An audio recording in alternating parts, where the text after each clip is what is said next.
Love gives you glimpses of meditation, reflections of the moon in the lake.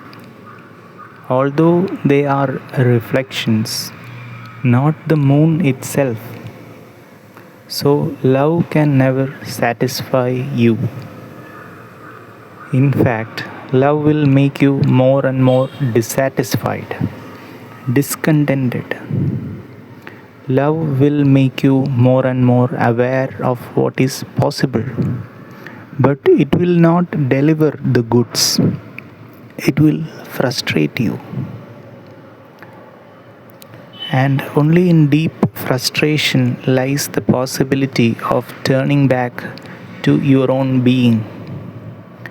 Only lovers know the joy of meditation. Those who have never loved and have never been frustrated in love, those who have never dived into the lake of love in search of the moon and are never frustrated will never look up to the real moon in the sky. They will never become aware of it. The person who loves is bound to become religious sooner or later. But the person who does not love, the politician, for example, who cannot love any person, he loves only power, will never become religious. Or the person who is obsessed with money, who loves only money, who knows only one love, the love of money, will never become religious. It will be very difficult for him for so many reasons. Money can be possessed. You can have money and you can possess it. It is easy to possess money. It is difficult to possess a beloved. Impossible, in fact. You will try to possess, but how can you possess a living person? The living person will resist in every way, will fight to the last. No, nobody wants to lose their freedom. Love is not as valuable as freedom is. Love is a great value, but not higher than freedom. So, one would like to be loving, but one would not like to be imprisoned by love. Hence, sooner or later, you become frustrated. You try to possess, and the more you try to possess, the more impossible love becomes, and the more the other starts going away from you. The less you possess, the closer you feel to the other. If you don't possess at all, if there is freedom flowing between the lovers, there is great love. First, the effort to possess a person is bound to fail. In that frustration, you will be thrown back on yourself. Second, if you have learned not to possess the person, if you have learned that freedom is a higher value than love, a far superior value to love, then sooner or later you will see that freedom will bring you to yourself. Freedom will become your awareness, meditation. Freedom is another aspect of meditation. Either start with freedom and you will become aware, or start with awareness and you will become free. They go together.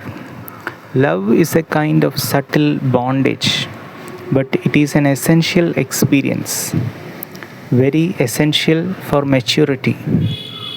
There is a beautiful definition of realness through love in Marjorie Williams' beautiful book, The Velveteen Rabbit.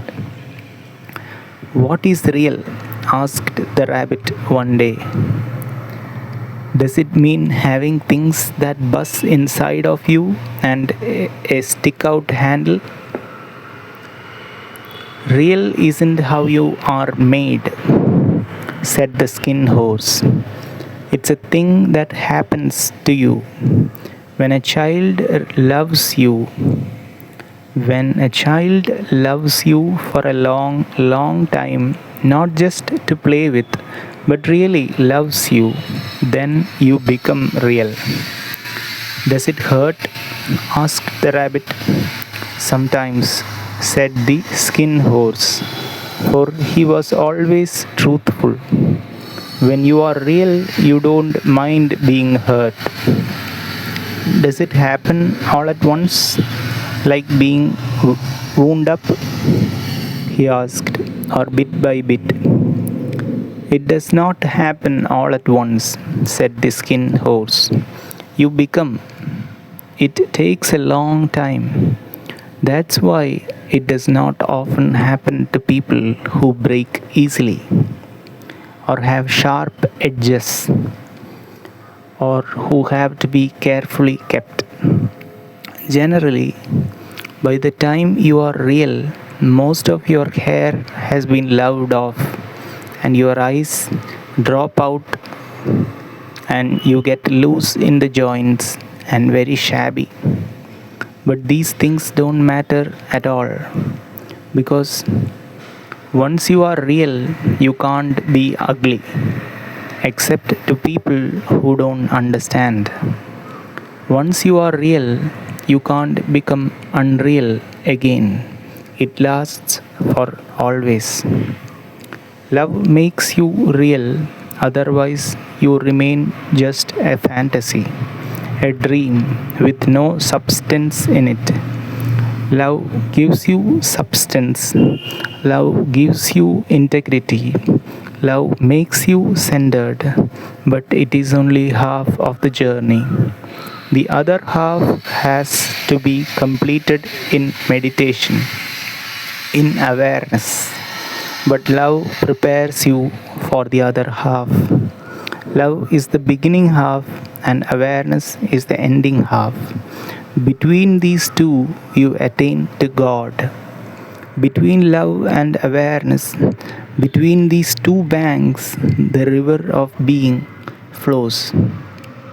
Don't avoid love. Go through it with all its pains. Yes, it hurts.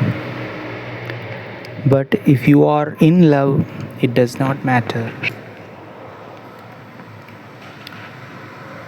In fact, all those hurts strengthen you.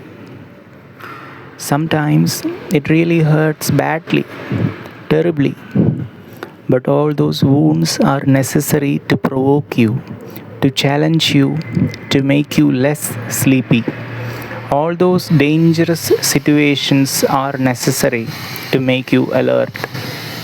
Love prepares the ground, and in the soil of love, the seed of meditation can grow.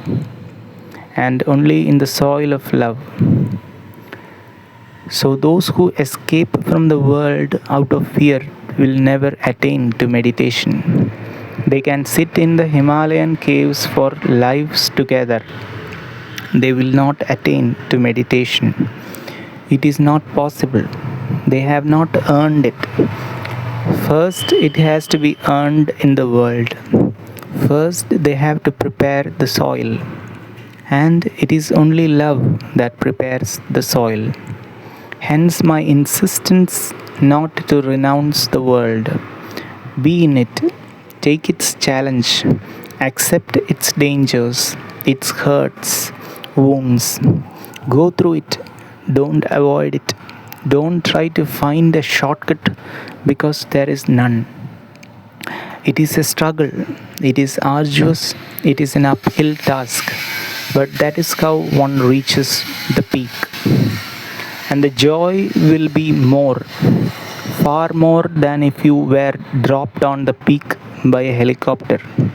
Because then you will have reached there ungrown. You will not be able to enjoy it. Just think of the difference. You try hard to reach Everest. It is so dangerous. Every possibility of dying on the way, every possibility of never reaching to the peak. hazardous, dangerous. Death is waiting for you at each step.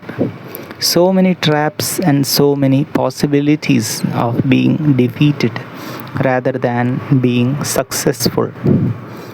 Out of 100 possibilities, there is only one possibility that you may reach. But the closer you come to the peak, the higher the joy rises in you. Your spirit soars high. You earn it. It is not free. And the more you have paid for it, the more you will enjoy it. Then imagine you can be dropped from a helicopter on the top. You will stand on the top and you will just look silly, stupid. Where are you? What are you doing there? Within 5 minutes, you will be finished. You will say, "So I have seen it. There is nothing much here." The journey creates the goal. The goal is not sitting there at the end of the journey. The journey creates it at each step. The journey is the goal. The journey and the goal are not separate. They are not two separate things. The end and the means are not two things. The end is spread over all the way. All the means contain the end in them. So never miss any opportunity of living, of being alive, of being responsible, of being committed, of getting involved. Don't be a coward. Face life, encounter it, and then slowly, something inside you will crystallize.